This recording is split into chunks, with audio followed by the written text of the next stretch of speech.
الحمد لله رب العالمين الصلاة والسلام على رسول الله وعلى آله وصحبه أجمعين وبعد. Chers frères et sœurs en islam, chers auditeurs et auditrices de la radio Bonheur FM, comme tous les mercredis, nous nous retrouvons aujourd'hui encore dans le cadre de notre émission hebdomadaire. Émission dans laquelle nous abordons plusieurs sujets, tant sur le plan spirituel, religieux, sur le plan social, économique, et même sur le plan juridique. Mais tout traité sous l'angle de la religion musulmane. Parce que l'islam, c'est la vie de l'être humain sur terre, dans tous ses aspects. On ne peut jamais dissocier l'islam à la vie de l'être humain. Ce qu'on veut aujourd'hui de l'islam, c'est de se cadrer dans la mosquée, dans les lieux de culte seulement. En dehors de ces lieux de culte, on ne doit plus parler de l'islam. Cela n'est pas possible avec l'islam. L'islam, c'est un mode de vie, un système de vie que le musulman est obligé de mener pour arriver dans les meilleures conditions chez son Seigneur, Allah subhanahu wa ta'ala. Celui qui sait le Coran, je ne dis pas celui qui sait le lire, mais celui qui connaît les enseignements du Coran, de la tradition du prophète Mohammed sallallahu alayhi wa sallam, sait pertinemment que l'islam ne peut être cadré dans le lieu de culte, puisque l'islam, c'est à la mosquée, c'est à la maison, c'est-à-dire dans la famille, au marché, à la justice, partout. Donc c'est pourquoi nous abordons des sujets différents. Nous ne parlons pas seulement de la prière ou bien du jeûne, ainsi de suite. Nous parlons aussi des fois du mariage, nous parlons des activités économiques, la vente, disons en gros le commerce. Nous parlons du droit des femmes, du droit des enfants. Nous parlons comment le musulman doit se comporter en tant que juge, en tant que gouvernant, ainsi de suite. Donc aujourd'hui, nous allons parler de l'enseignement. Quel est notre constat sur l'éducation guinéenne?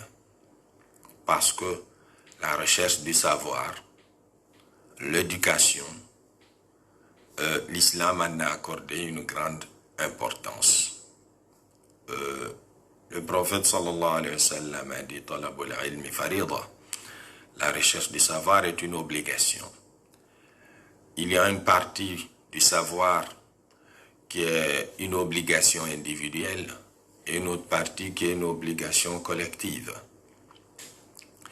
Celle qui est obligatoire, une obligation individuelle que tout homme doit savoir, c'est la foi en Dieu, les éléments essentiels de la religion, pour qu'il puisse être musulman, pour qu'il puisse être esclave d'Allah subhanahu wa ta'ala.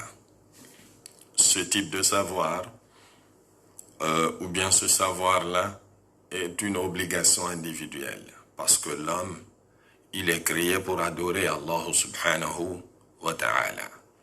Donc il est obligé de savoir c'est quoi l'adoration, comment faire cette adoration et qu'est-ce qui peut annuler cette adoration pour qu'il s'en épargne. Donc cette connaissance est une obligation.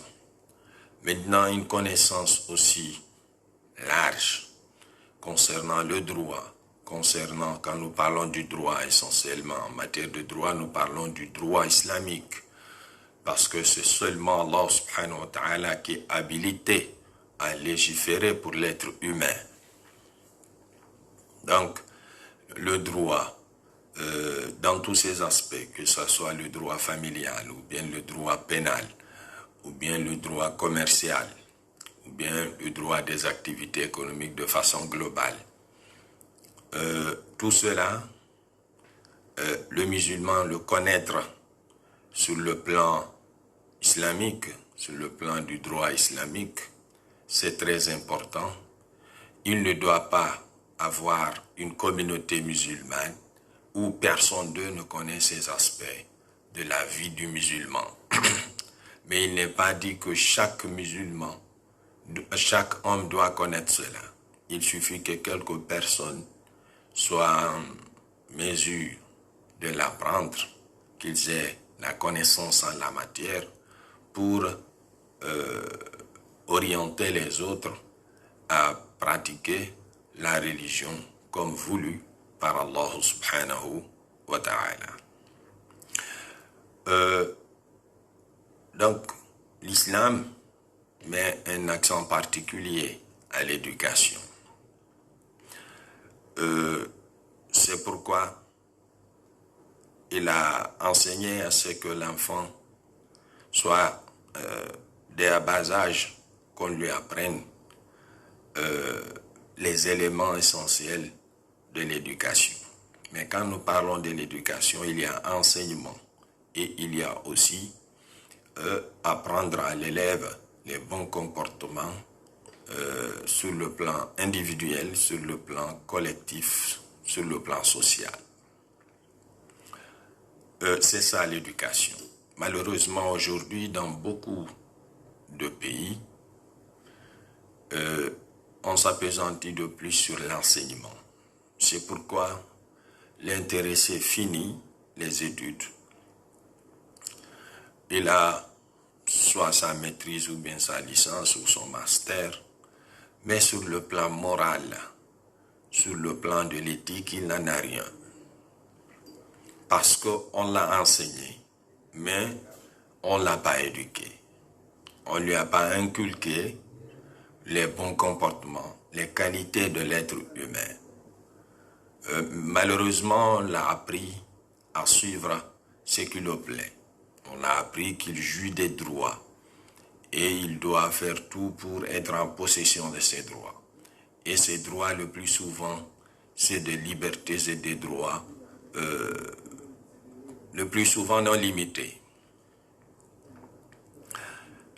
Donc, c'est pourquoi nous allons aujourd'hui aborder et porter un regard sur notre système éducatif, puisque cette année, Allah subhanahu wa ta'ala a voulu qu'il y ait le calme, que l'année scolaire finisse sans être perturbée. Si les élèves ont appris, c'est bon, tant mieux. En tout cas, il n'y a pas une cause externe qui a perturbé le cours de l'année scolaire. Mais ce qui se dégage de façon générale, parce que cette année, j'ai eu la chance pour la première fois de surveiller un examen national. Je vais me réserver même de dire de quel niveau, mais j'ai surveillé un examen national. Aussi, j'étais en classe pendant l'année scolaire. Je pensais que le problème auquel j'étais confronté avec les élèves, c'était seulement mes élèves. Mais ce qui se dégage, c'est un cas général et à tous les niveaux, que ce soit dans l'enseignement général, bien l'enseignement français simple, ou dans l'enseignement franco-arabe. Le constat est amer, ça c'est évident, parce que il faut se dire la vérité. Ce qui est là, c'est que on peut considérer comme un échec du système éducatif guinéen. quand tu constates une faiblesse générale, une faiblesse de niveau de façon générale au niveau des élèves. Un élève en 6e année comme un élève en 2e année qui écrit difficilement son nom, qui même ses écritures sont illisibles,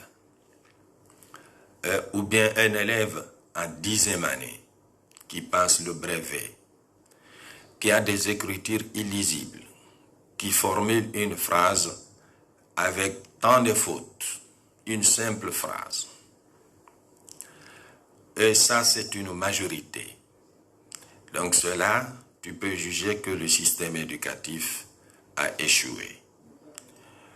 Donc ça, c'est le constat qui se dégage. Le niveau des enfants est faible. Ça, il faut le dire. Bon, il peut y avoir plusieurs causes. Il se peut que le formateur n'est pas à la hauteur. Ça aussi, il ne faut pas l'occulter. Une fois, quand il y a eu malentendu entre les syndicats de l'éducation et le gouvernement sur une revendication salariale, un membre de l'autorité politique avait dit que les enseignants n'ont pas de niveau. Et le syndicat a rétorqué en défendant les enseignants. C'est bien possible, on ne dit pas que tous les enseignants n'ont pas de niveau. Mais quand même, il faut reconnaître qu'il y a un grand pourcentage d'enseignants qui doivent repartir à l'école pour se former. Pas sur le plan pédagogique d'abord, mais sur le plan académique. Parce qu'on a injecté beaucoup d'enseignants dans le système éducatif à travers un concours, et nous savons comment les concours s'organisent en Guinée. Soit on paye l'argent, soit on a des bras longs, ou même on n'a même pas fait le test et on voit nos noms sur la liste des admis, la liste de ceux qui sont admis au concours, et on n'a jamais mis pied dans un centre de concours. Donc, on a mis des gens dans l'enseignement dont le niveau est très bas sur le plan académique, qui n'ont jamais suivi un cours pédagogique. Et il n'y a pas eu de formation pour ces enseignants. Et tu ne peux donner que ce que tu as. C'est pourquoi il y a un adage arabe qui dit « Faqidu shay'i la yu'ti ». C'est lui qui n'a pas ce que tu ne possèdes pas, tu ne peux pas en donner. Donc, si il n'y a pas le bagage intellectuel, la maîtrise de ce que nous enseignons, c'est évident qu'on ne pourra pas satisfaire l'élève. Donc, il y a de ce côté qui peut être un motif, une cause principale de la faiblesse générale des élèves. Je ne dis pas que tous les élèves sont faibles, mais qu'il y ait 10%, 20% d'élèves qui puissent s'en sortir des épreuves du baccalauréat ou bien des épreuves du brevet autres, tandis que les autres ne comptent que sur la fraude ou bien sur l'assistance de leurs camarades. Donc ça, c'est un échec. Cela veut dire qu'on peut juger qu'il n'y a pas de niveau au niveau des élèves. Il se peut que c'est la méthode d'enseigner. Peut-être l'enseignant, il est bien. Scientifiquement, académiquement, il est bien, mais on ne l'a pas appris comment enseigner. Donc, il va venir dans la salle de classe, il va procéder par tâtonnement. Et finalement, l'objectif n'est pas atteint. Ça aussi, ça peut être un élément. Ça peut être, c'est les méthodes guinéennes qui ne sont pas à la hauteur de bien vulgariser l'enseignement. Parce qu'on n'utilise que quoi? La craie et le tableau. Peu d'enseignants ont des documents qui répondent au programme. Donc, cette méthode aussi peut avoir un impact sur l'enseignement. Dans d'autres pays, quand tu vois, tu rentres dans la salle de classe, tu vas te sentir vraiment heureux. Tous les moyens sont là pour transmettre la connaissance, pour transmettre le savoir. Et ils ont déjà évolué. Aujourd'hui, nos élèves, ils apprennent la chimie, par exemple. Quelqu'un peut être même à l'université. Il fait beaucoup d'équations chimiques. Il les équilibre. On lui demande la masse. Il le fait. D'autres, ceux qui sont un peu bien. Mais il n'a jamais vu le zinc. Il n'a jamais vu le soufre. Il n'a jamais vu le chlore. C'est plein. Donc, il étudie. C'est trop caduc ce qu'il est en train d'étudier parce qu'il ne connaît pas. Donc, même par image, on ne lui montre pas. Sinon, le minimum aujourd'hui, il y a l'informatique, il y a Google, même si c'est à travers les images que nous tirons des sites, on peut montrer aux élèves c'est quoi le soufre, c'est quoi le chlore, ou bien c'est quoi le carbone, ainsi de suite. Mais on étudie comme ça l'élève, il mémorise. Pour ceux qui mémorisent, finalement, il ne connaît rien. En tout cas, beaucoup d'élèves, beaucoup d'étudiants même, ont fini le lycée. Si tu veux, 99%, ils ne connaissent pas c'est quoi le potassium, ils ne connaissent pas c'est quoi l'oxygène, ni l'hydrogène, ils ne connaissent pas. Hein? Donc ça, c'est un manque cruel dans l'éducation guinéenne. S'il est intéressé, c'est seulement la théorie. Il apprend. Difficilement, il va comprendre. Donc ça, c'est un handicap qu'il faut corriger. Aussi, il y a le fait que les enfants n'ont pas le courage. Ils n'ont pas de soucis. C'est-à-dire, ils n'ont pas la volonté d'apprendre. Et même quand ils savent, ils vont échouer, ils n'ont pas de soucis. Parce que ce que j'ai constaté, à la dernière épreuve où j'ai surveillé, les enfants étaient collés. C'est-à-dire, le sujet, ils ne pouvaient pas le traiter à 90% de ceux qui étaient dans la salle. Parce que si tu ne les laisses pas communiquer, tu les as tués. Et le surveillant, il doit craindre Allah subhanahu wa ta'ala. Il est là pour empêcher la fraude, pour empêcher la communication. Même si par hasard tu tombes sur tes élèves que tu as enseignés, tu les surveilles. Tu ne dois pas les laisser communiquer, à plus forte raison, utiliser des documents pour répondre aux questions. Ça, c'est dans ta conscience. Ça, c'est entre toi et Allah subhanahu wa ta'ala. Et si on ne cultive pas en nous cette crainte d'Allah subhanahu wa ta'ala, cette conscience que Dieu sait qu'on a trahi l'enfant, qu'on a trahi la nation en laissant les enfants copier, en laissant les enfants communiquer, alors on ne pourra pas empêcher la fraude. Les enfants ont fini l'épreuve. Ils étaient là, connaissaient rien sur le sujet. Et dès qu'on a sifflé, ils ont crié, ils sont contents. Un bon élève qui est soucié. Tu as le sujet, tu n'as pas pu le traiter, tu n'as pas pu le faire. Mais ce n'est pas par la joie de la fin de l'examen que tu serais animé, mais plutôt par le souci, est-ce que je vais être admis ou pas? Donc, quand tu vois cette insouciance, tu vas dire qu'ils n'ont pas la volonté d'apprendre. Peut-être, ils vont penser qu'à la correction les correcteurs seront indulgents, les correcteurs ne seront pas rigoureux. Peut-être c'est à travers ça qu'ils espèrent être admis. On ne sait pas.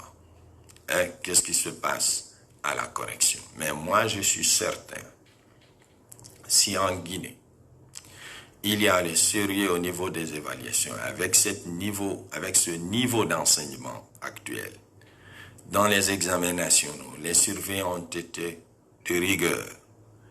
Il n'y a pas eu de communication, il n'y a pas eu de fraude. La correction a été rigoureuse. Il y a eu le sérieux. On n'aura même pas 10% d'admis, surtout au niveau du brevet ou bien au niveau du baccalauréat. Parce que les élèves, ils n'apprennent pas. Une grande majorité des élèves n'est pas soucieuse de son sort après l'examen. Donc, une nation où l'éducation est ainsi ne peut pas s'attendre à une évolution. Parce qu'il faut une bonne formation, une bonne éducation des enfants qui vont être les leaders, les responsables, les décideurs de la nation dans un futur proche. Mais si tel n'est pas le cas, ils sont insouciés de la formation. Ils seront des tonneaux vides, peut-être par de corruption. Ils vont atteindre à des postes de décision. Ils vont décider quoi? La tête est vide. Donc, ça, c'est un sérieux problème auquel il faut trouver solution. Aussi, en dehors des examens nationaux, dans les classes intermédiaires, si tu vois que les élèves n'ont pas de soucis, qu'ils travaillent ou pas, ils ne sont pas soucieux, tu donnes à un élève 5, ça lui dit rien. Ou bien tu lui donnes 2, 3, peu parmi les élèves sont souciés d'avoir cette note. Peut-être, parce qu'il sait, il peut passer par autre moyen et être admis. Donc si ces manières, ces pratiques ne cessent pas, nous allons contribuer à tuer l'éducation guinéenne. Si c'est dans les privés, et c'est là le grand problème, il se peut qu'au public, qu'il y ait des enseignants sérieux, ils donnent à l'élève la note qu'il mérite, sans lui faire du tort.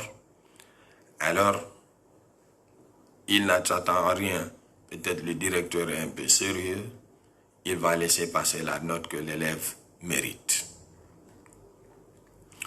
Mais le plus souvent dans les privés, on évite le maximum possible les échecs pour ne pas tuer l'école. Parce que quand il y a beaucoup d'échecs dans les classes, finalement les parents d'élèves vont retirer les élèves. Donc on va faire passer les gens pour ne pas que l'image de l'école soit ternie et que l'école perde les élèves. Voilà un grand problème qui existe dans les écoles privées. Donc, c'est pourquoi beaucoup sont dans les écoles privées. Ils quittent une école vers une autre ou bien vers une école publique. Il est en 5e année, il est en 6e année, tu le soumets à un test, ils n'ont même pas le niveau de la 3e année. On en a beaucoup, nous sommes tous des enseignants. Un élève qui doit faire la 5e année, il ne sait même pas lire le syllabaire. Comment lui, il est admis en 5e année? Un élève qui passe en 6e année, tu le soumets à un test où il ne peut même pas écrire un nombre de 4 chiffres. Tu écris le nombre de 4 chiffres, il ne peut même pas le lire. Comment lui, il est arrivé en 6e année? Et puis, il vient des grandes écoles. Je ne dis pas des grandes écoles sur le plan de la formation, mais sur le plan du bâtiment. C'est un grand Richard qui a construit l'école. L'école est très belle, mais réellement le contenu de la formation est nul. Donc, c'est cette, je ne dis pas inconscience, mais cette faiblesse, le fait qu'on fasse passer les élèves de classe en classe sans qu'il n'y ait le niveau, ils se retrouvent maintenant au niveau des classes d'examen nationaux. Alors, l'élève, il est là, il ne sait rien, il ne compte que sur la fraude ou bien il ne compte que sur l'aide de son camarade qui est en classe. Donc, il faut éviter cette pratique. Il faut que nous, les enseignants, nous soyons sérieux. Nous soyons corrects. Il ne faut pas causer du tort à l'élève. Il se peut que l'élève s'est mal comporté vis-à-vis de toi en classe. Ça, il faut le corriger autrement, mais pas au niveau de son évaluation.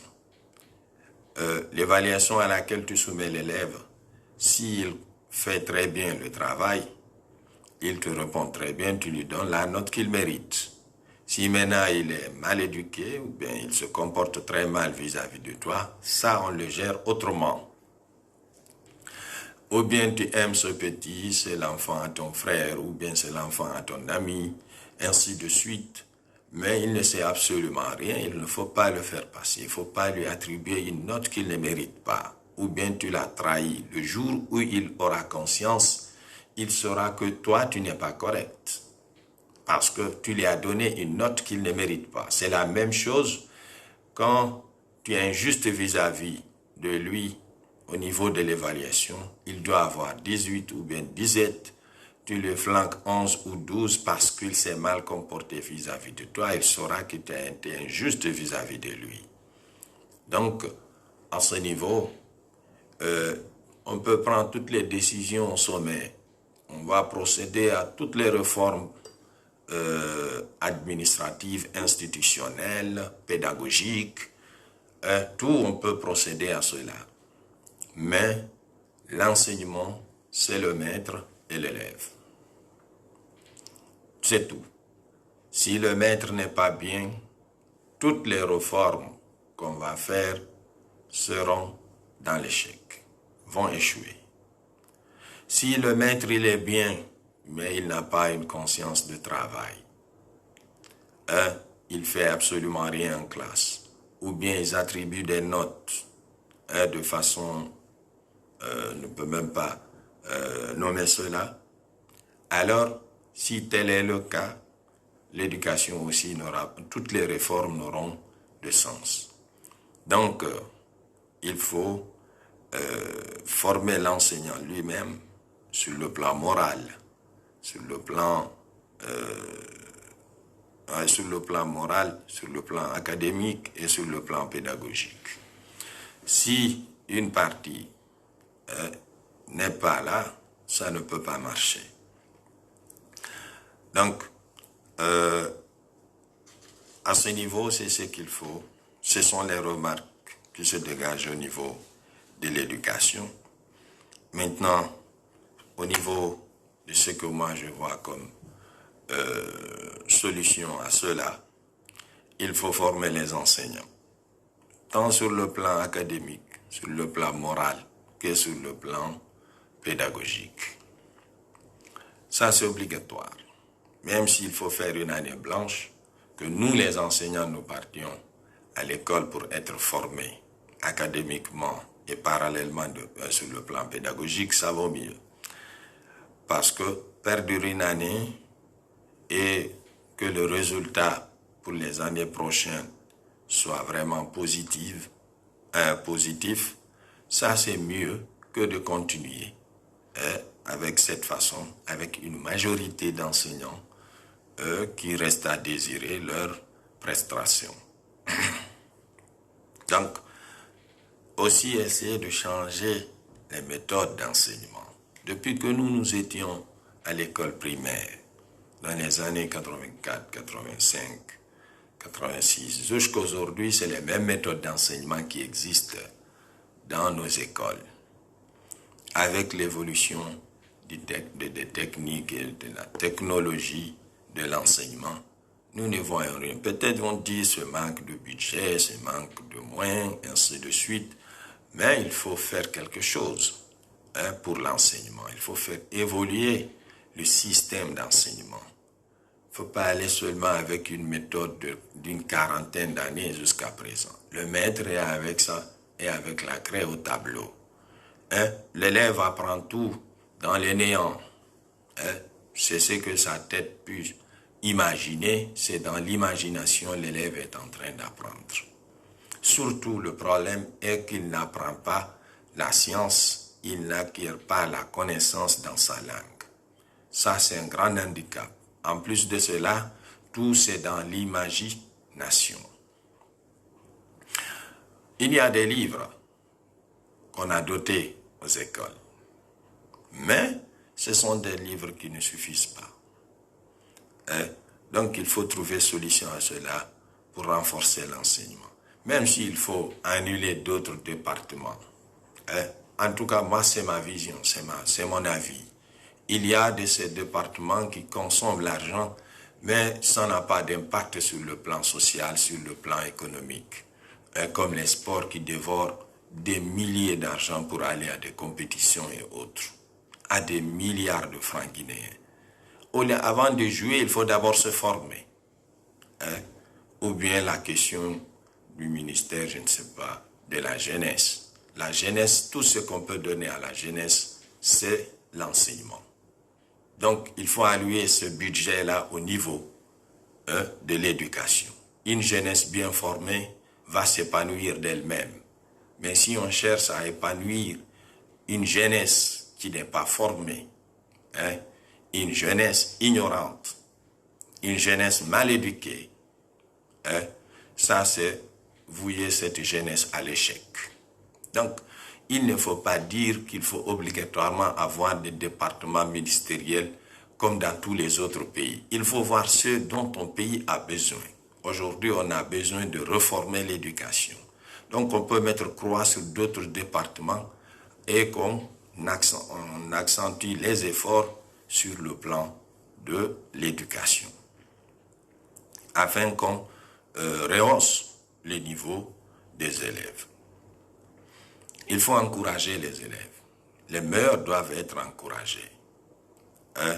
Cela va pousser les autres à apprendre. Et comment encourager les meilleurs? Que n'est la promotion que les meilleurs. Mais si moi je sais que je sois bien ou pas, ce que le meilleur là a eu, je peux l'avoir.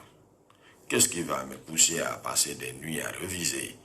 Qu'est-ce qui va me pousser à fournir des efforts? Je sais que je suis conscient que c'est que le meilleur là a eu, et je peux avoir plus que ça. Donc, je ne vais pas me fatiguer. Donc, je vais essayer de passer, de par-ci, par-là. Il y a même des gens qui ont des diplômes qui n'ont pas fini leurs études. On a vu tout ça dans ce pays-là. Donc, où on achète les diplômes. Donc, ça tue l'éducation. Ensuite, il faut conscientiser les enseignants. Les enseignants, ils doivent avoir conscience. Ils doivent ressentir leurs responsabilités. Il ne faut pas dire seulement, c'est dans l'éducation, il faut être conscient. On sait que la vie de la nation manque de morale.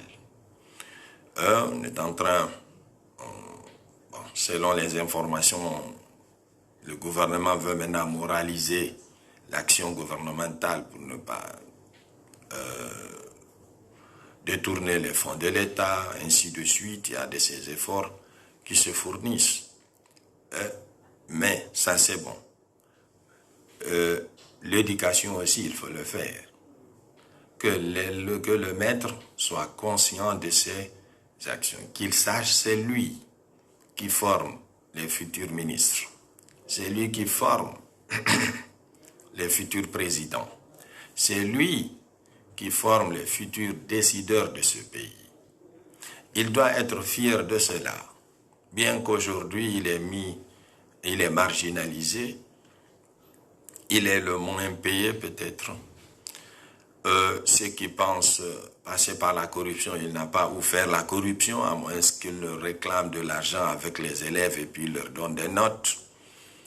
Ce qui est très grave, c'est qu'il y a une trahison pour l'élève et pour ses parents et puis pour la nation aussi. Alors, il ne faut pas ressentir tout cela. Pour qu'il y ait développement, pour qu'il y ait évolution, il faut que d'autres se sacrifient. Ils se sacrifient de façon morale, de façon correcte, bien qu'ils sont mal payés, mais ils savent qu'en trahison, ils mettent toute une nation dans l'eau. Donc il est conscient de cela. Il va accepter de travailler de façon consciencieuse.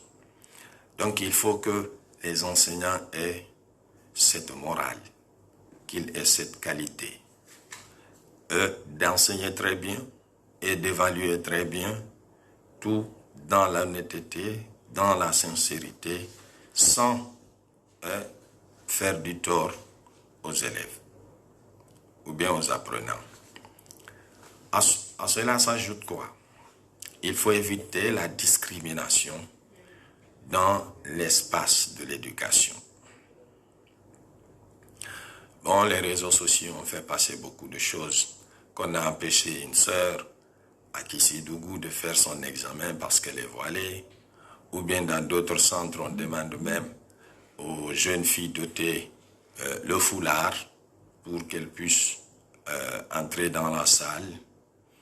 Bon, bien que cela n'a pas été aussi d'envergure dans le pays, mais il faut aller dans ce sens de donner à chaque personne la liberté d'exprimer son opinion, d'exprimer sa foi. Le pays est laïque.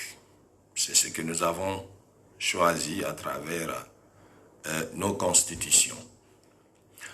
Mais il faut faire la différence entre la laïcité du pays et la laïcité du citoyen. L'État est laïque. L'État ne se base pas sur une religion pour prendre une décision. L'État n'est pas gouverné au nom d'une religion. Alors, mais cette même constitution confère à chaque citoyen la liberté de foi, la liberté de conscience, la liberté de penser et d'exprimer cette opinion, exprimer cette foi. Ça aussi, c'est assuré par la Constitution. Et même cette Constitution interdit toute discrimination sur la base, soit ethnique, sur la base d'une race, sur la base d'une religion, sur la base d'une opinion philosophique ou politique. Alors, cette jeune fille qui va à l'école voilée ou qui a une foulard, elle doit être respectée selon nos constitutions, notre constitution. Elle doit être respectée dans sa décision, dans son opinion. Mais elle, bien sûr, elle n'a pas le droit de demander à ce que l'école lui enseigne l'islam, ou bien que les programmes d'enseignement s'inspirent de la religion. Elle n'a pas ce droit parce que nous avons choisi la laïcité. Mais aussi, le caractère laïque de l'État ne doit pas l'empêcher d'aller avec sa conviction religieuse d'être à l'école. Parce qu'on dit, chaque citoyen a droit à l'éducation. Et personne ne doit être discriminé vis-à-vis de ses droits naturels et individuels à cause de sa religion.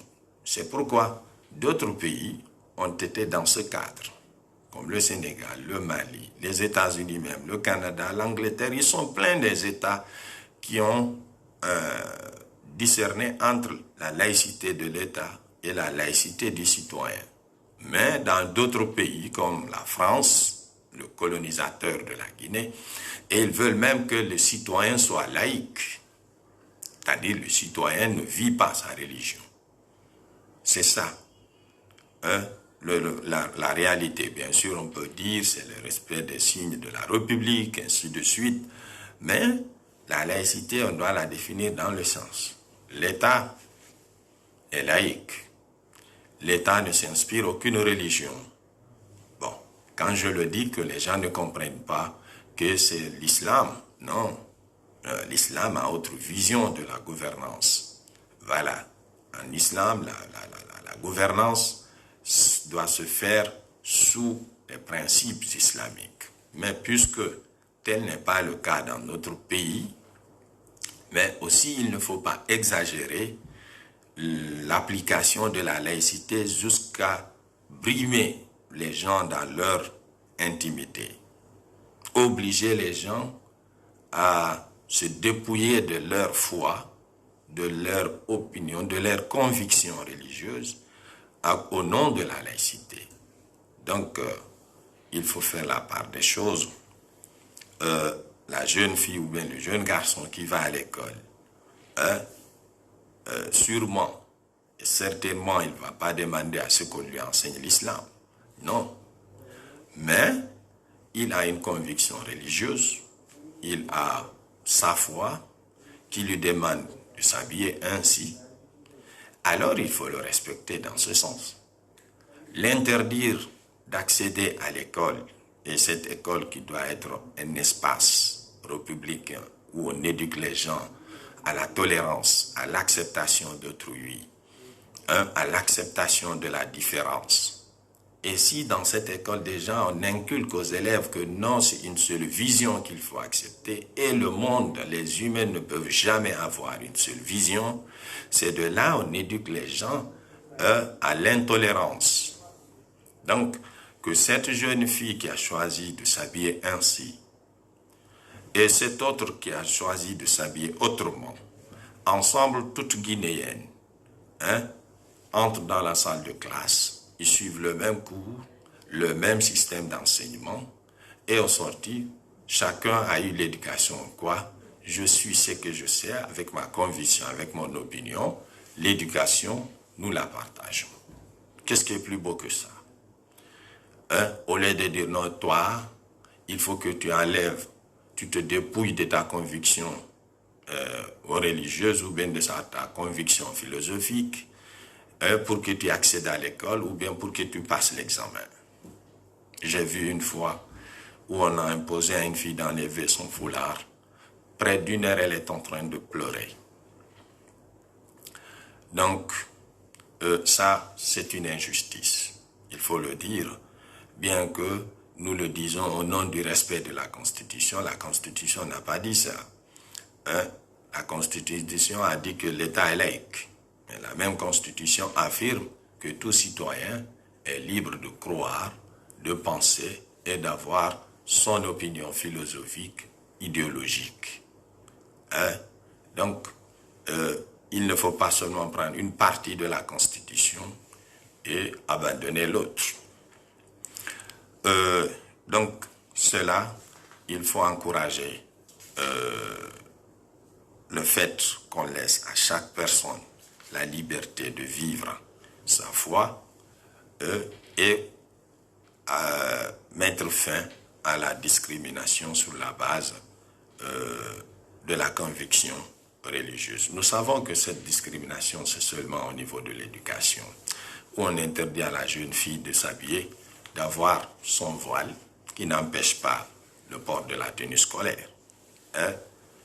Donc, dans ce sens-là, il faut avancer, prendre l'exemple sur le pays qui accepte, qui se tolère, qui accepte la différence, et non prendre l'exemple sur des pays qui se pensent supérieurs à tout le monde et qui imposent aux gens pour des lois et des règlements pour leur dépouiller leurs convictions religieuses.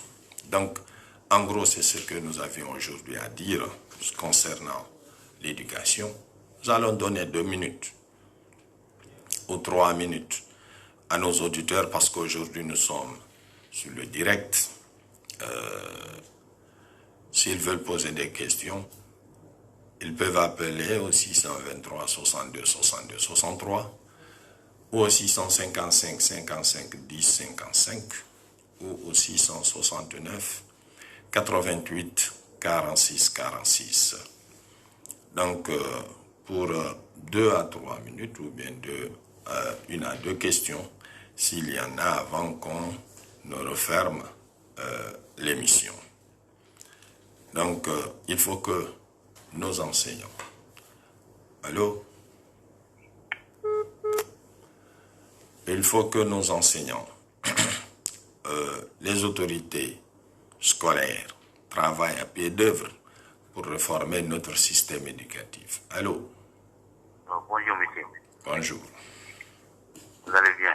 Ça va très bien. Ouais, vous avez bien parlé. On veut donner votre numéro privé. Bon, après l'émission, il faudra rappeler à ces numéros-là, je vais vous donner votre numéro. Écoutez, D'accord. vous avez parlé sur les enseignants et l'école. Et votre radio là, écoutez, vous parlez aussi les imams de la mosquée. Il y a la mosquée, il y a des imams là-bas. Wallahi, ala kulli hal, ne convainc pas les musulmans. Donc, il faut programmer tout à la votre radio là, à la radio FM. Ok, merci de la remarque. C'est bien. Nous savons bien sûr l'imam doit être un modèle. Doit être un modèle dans tous les sens. Tant sur le plan religieux, sur le plan social, sur tous les plans. L'imam doit être modèle. C'est parce qu'il est un modèle, c'est pourquoi on le choisit pour diriger la prière. Mais malheureusement, il y a de ces imams qui ne comprennent pas les impératifs de leur fonction imam. Quand on est imam, d'abord on doit connaître la religion. Ce n'est pas parce qu'on est plus âgé qu'on doit nous nommer imam. Ou bien parce qu'on est issu de cette famille qu'on doit être imam. On est imam parce que nous connaissons l'islam, nous connaissons le contenu du Coran, nous respectons les enseignements de l'islam, nous sommes un modèle. Quand je dis un modèle, ce n'est pas un modèle à suivre obligatoirement, mais nous sommes un bon exemple pour les fidèles. Donc, si tel n'est pas le cas, on ne mérite pas d'être imam. Donc, l'imam doit être correct. Entre lui et Allah subhanahu wa ta'ala, il doit aussi être correct entre lui et les fidèles. Il doit les respecter. Il doit être juste entre eux. Il doit les considérer. Il doit les enseigner l'islam. Il doit faire des prêches pour eux. Dans leur collaboration, c'est-à-dire dans sa collaboration avec les fidèles, il doit être un modèle dans ce sens. Il ne doit pas tricher. Il ne doit pas manger les biens communs. Il ne doit pas s'approprier des biens de la mosquée. Donc, l'imam, c'est ce type-là. Mais un imam incorrect, un imam qui est ceci, cela, ça, ce n'est pas vraiment recommandé. Nous prions Allah subhanahu wa ta'ala qu'il fasse de nous de bons enseignants, qu'il fasse de nous de bons imams, de bons modèles pour la communauté et de bons modèles pour notre nation. Salam alaikum wa rahmatullahi ta'ala wa barakatuh.